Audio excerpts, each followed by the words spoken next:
Mesdames, Messieurs, bonjour. Bienvenue à cette 49e web émission Médici. Bonjour Karine. Bonjour Yannick. Comme à l'habitude, nous allons répondre à 3 questions que nous avons reçues au cours des dernières semaines, soit par l'entremise de notre page Facebook, par courriel ou de la part de clients. Donc, Karine, on s'attaque déjà à la première question. Oui, elle nous vient de Sylvain par courriel et elle est arrivée vers la mi-novembre suite à la nouvelle qui était annoncée par le gouvernement du Québec par rapport au plan vers une économie verte 2030. Et dans les mesures annoncées, il y avait celle où on interdirait la vente de véhicules neufs à essence dès 2035 au Québec. Sylvain se demande, est-ce que ça pourrait nuire à Couche-Tard? En même temps, il comprend que ce n'est plus la vache à lait nécessairement de la chaîne Le Québec. Qu'est-ce qu'on en pense, Yannick? Oui, bien, il faut dire que le Québec a fait une annonce qui ressemble à d'autres annonces du même genre là, un peu partout dans le monde. Par exemple, la Californie a annoncé une mesure similaire en septembre. Puis en Europe, il y a plusieurs pays là, qui ont imposé une date butoir pour la vente de véhicules à combustible à des dates plus rapprochées. Donc, c'est un phénomène qui est déjà bien connu de la part des dirigeants de Couche-Tard et elle est consciente, l'entreprise, qu'il faut adapter le modèle d'affaires étant donné ce changement là, qui pourrait survenir là, sur un horizon moyen à long terme. Mais il faut aussi mettre les choses en perspective, Karine, parce qu'en ce moment, il y a seulement 50 000 véhicules totalement électriques sur les routes du Québec. Ça représente moins de 2 du parc automobile de la province. Oui, mais Yannick, lorsque j'ai survolé l'intention ou les pages du plan économique, on parle Ouais. d'augmenter ce nombre-là à 1,5 million de véhicules électriques en 2030. Est-ce qu'on se retrouve à être à moyen ou long terme un risque pour Couche-Tard lorsqu'on parle de nombres comme ça qui sont visés? Là, je sais que c'est des intentions, ça fait longtemps qu'on en parle, mais comment vois-tu ce risque-là avec les objectifs visés? Ben, c'est effectivement un vœu pieux. Est-ce qu'on va se rendre à cet objectif-là? On peut en douter. Chose certaine, Couche-Tard ne peut pas rester à rien faire en attendant là, que le phénomène se produise.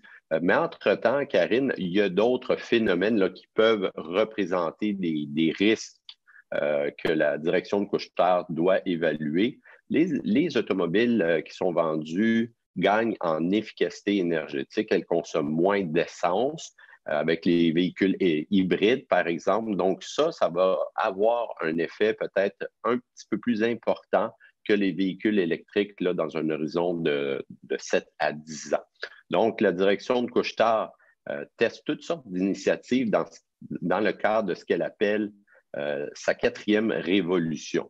Donc, Couche-Tard teste des initiatives comme la livraison à domicile en ce moment aux États-Unis. Elle a des nouvelles technologies de paiement sans contact pour accélérer l'expérience de vente en magasin. Et puis, Couche-Tard peut bénéficier d'un laboratoire important en Norvège, qui est le pays qui compte le plus de véhicules électriques par habitant. Donc, si vous allez dans les magasins de Couche-Tard en Norvège qui sont sous l'enseigne Circle K, bien, vous allez voir des bornes de recharge électrique et l'entreprise teste aussi dans les tours d'habitation là, des modèles d'abonnement à des bornes de recharge. Donc, Couche-Tard teste toutes sortes d'initiatives, Karine, et puis, comme on le sait, Couche-Tard est excellente à ramener les meilleures pratiques d'un marché à l'ensemble de ces marchés. Donc, nous, on est confiants que Couche-Tard va pouvoir s'adapter à cette nouvelle réalité-là à long terme. Justement, Yannick, il y a eu une annonce d'une acquisition qui n'est pas nécessairement matérielle dernièrement, mais c'est plus au niveau du point d'entrée, au niveau de la stratégie que Couche-Tard va pouvoir faire évoluer dans le temps. Donc, son acquisition en Asie. Tu parlais de services à domicile. Justement, là-bas, Oui. c'est des plus petits dépanneurs qui servent beaucoup plus de clients. Le service à domicile est un exemple. Et les bonnes pratiques que Couche-Tard a l'habitude d'étendre et d'apprendre. Finalement, un autre terreau d'apprentissage, c'est quand même intéressant pour Couche-Tard. Oui, tout à fait. Donc, Couche-Tard a réalisé l'acquisition d'un partenaire de très longue date à Hong Kong. Elle met le pied en Asie, puis ça fait quand même près de 20 ans là, que Alain Bouchard, le PDG de Couche-Tard, caressait le rêve d'étendre les activités de Couche-Tard en Asie. Donc, une acquisition qui est très bien réfléchie parce que c'est un partenaire de longue date et qui amène des nouvelles pratiques, des nouvelles choses dont Couche-Tard va pouvoir s'inspirer.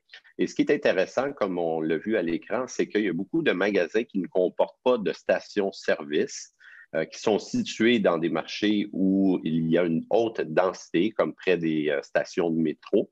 Donc, Couche-Tard va pouvoir bénéficier de cette expertise-là, puis tester des magasins similaires dans ces autres marchés.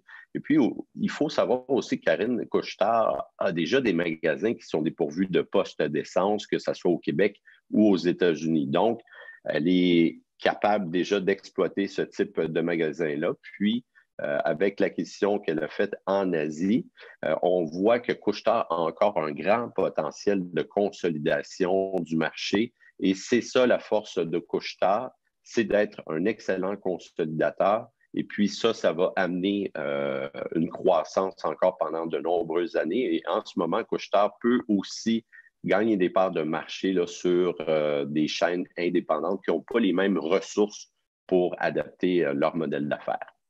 Des défis, mais aussi des opportunités, et c'est à eux justement de les saisir. Merci, Yannick. On peut passer à la deuxième question. Oui, tout à fait, qui nous vient de Clément. Clément qui est retraité. Et puis, il a posé une question qui est différente de celle que l'on reçoit habituellement là, de la part de nos clients qui veulent savoir s'il est plus judicieux de reporter la rente de la RRQ. Et au contraire, Clément, lui, se demande s'il est désavantagé du fait de la reporter à 65 ans. Oui, et ce que Clément veut regarder avec nous aujourd'hui, c'est qu'il veut comprendre le calcul de la rente et c'est quoi les revenus de travail qui sont utilisés pour faire ce calcul. Souvent, on a en tête un régime de retraite où on prend les 5 meilleures années de nos années de travail. Pour la Régie des rentes du Québec, on sait que la période de calcul est beaucoup plus longue. Alors, il est conscient d'avoir arrêté de travailler à 55 ans et s'il demande sa rente à 65 ans seulement, ça lui fait 10 ans d'années de travail à zéro.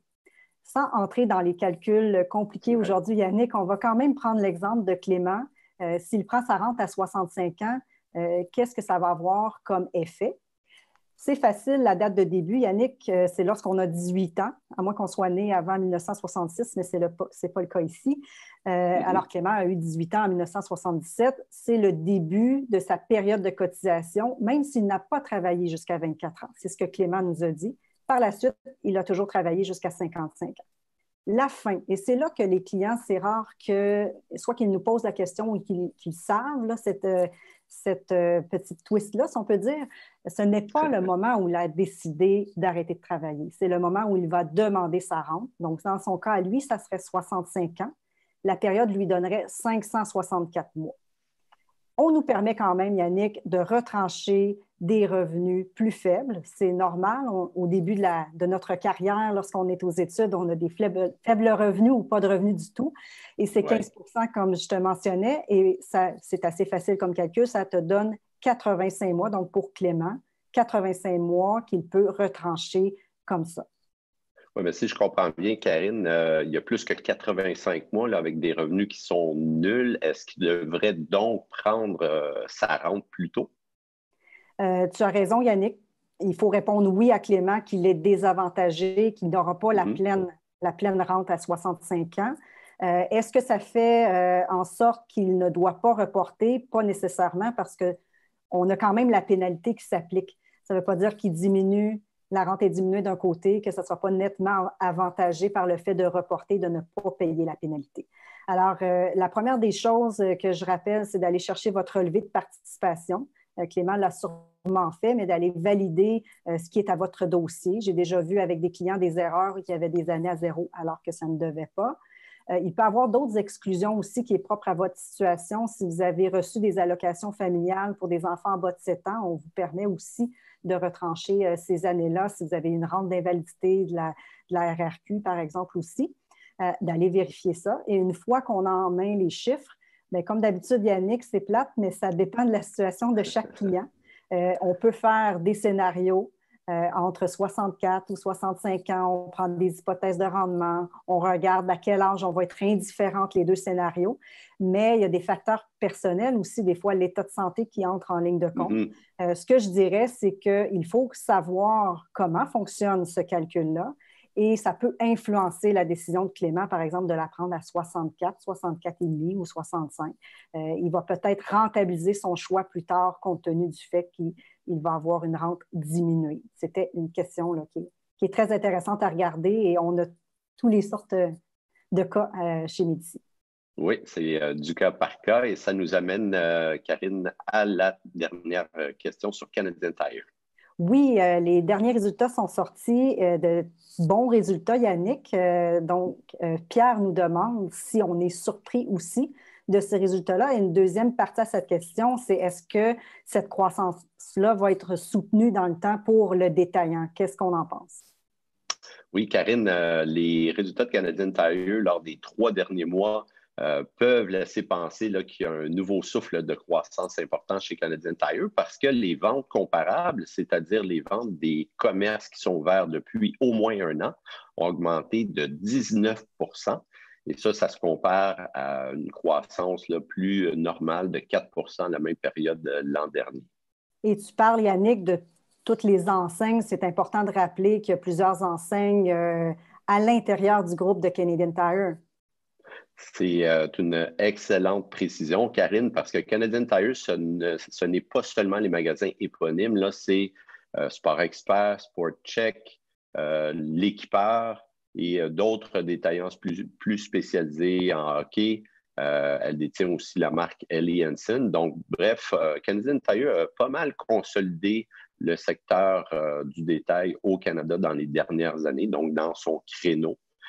Et ça fait en sorte que Canadian Tire, c'est pas juste le magasin général là, qui va fêter son 100e anniversaire dans 2 ans. Mais qu'est-ce qui s'est passé, Yannick, pour avoir des résultats aussi impressionnants? 19 c'est pas quelque chose qu'on voit souvent. T'expliques ça comment? Il y a un effet de rattrapage là, dans les résultats, Karine, parce que si on remonte quelques trimestres avant, le confinement là, avait eu des effets négatifs sur Canadian Tire. Donc, il y a cet effet-là, mais il faut dire aussi que Canadian Tire bénéficie du fait que les gens sont confinés à domicile. Ils dépensent donc davantage là, dans des produits de rénovation ou le jardinage, par exemple, cet été, hein. Comme on ne pouvait pas voyager, bien, il y a des gens qui se sont mis à faire des activités qu'ils n'auraient peut-être pas fait autrement. Puis le divertissement aussi, on est plus limité en ce qui a trait au divertissement. Donc, le plein air a peut-être également été favorable pour Canadian Tire, mais il faut se replacer, Karine, dans un contexte plus normal, hein, parce que ça ne durera pas de cette façon-là, de façon éternelle. C'est ce que je comprends, Yannick. Pierre, dans sa question, je crois qu'il veut confirmer avec nous que cette croissance-là n'est pas soutenable. Il se répond peut-être lui-même, mais il faut se garder une prudence ou une petite gêne pour les résultats futurs sur plusieurs années lorsqu'on évalue l'entreprise. Oui, tout à fait, Karine. Il faut saluer les initiatives là, de la direction de Canadian Tire. Je pense que la direction exécute bien. Elle fait appel à l'intelligence artificielle, tout comme Couche-Tard d'ailleurs, pour mieux connaître ses clients et offrir des produits qui leur sont adaptés. Et les ventes en ligne qui sont en très forte croissance témoignent là, de ces initiatives qui sont porteuses. Puis, l'entreprise vend de plus en plus de produits de marque maison et ça augmente les marges bénéficiaires. Donc, il y a des très bons éléments à souligner de la part de Canadian Tire, mais dans un horizon plus lointain, il faut s'attendre à une croissance qui est plus proche de celle de la croissance de l'économie canadienne parce que le modèle d'affaires de Canadian Tire, contrairement par exemple à celui de Couche-Tard, n'est pas vraiment exportable. Et on voit difficilement comment elle peut acquérir d'autres chaînes importantes là, dans son créneau au Canada. Donc, une croissance qui va être inférieure à 10 Karine, à plus long terme. Puis nous, chez Médicis, on croit dans les entreprises qu'on analyse qu'il y a des occasions de croissance supérieures ailleurs. Tout à fait, Yannick. Alors, c'est ce qui complète l'émission. Merci beaucoup pour vos questions. On vous encourage à nous en envoyer encore à info@gpsmedici.ca. Merci.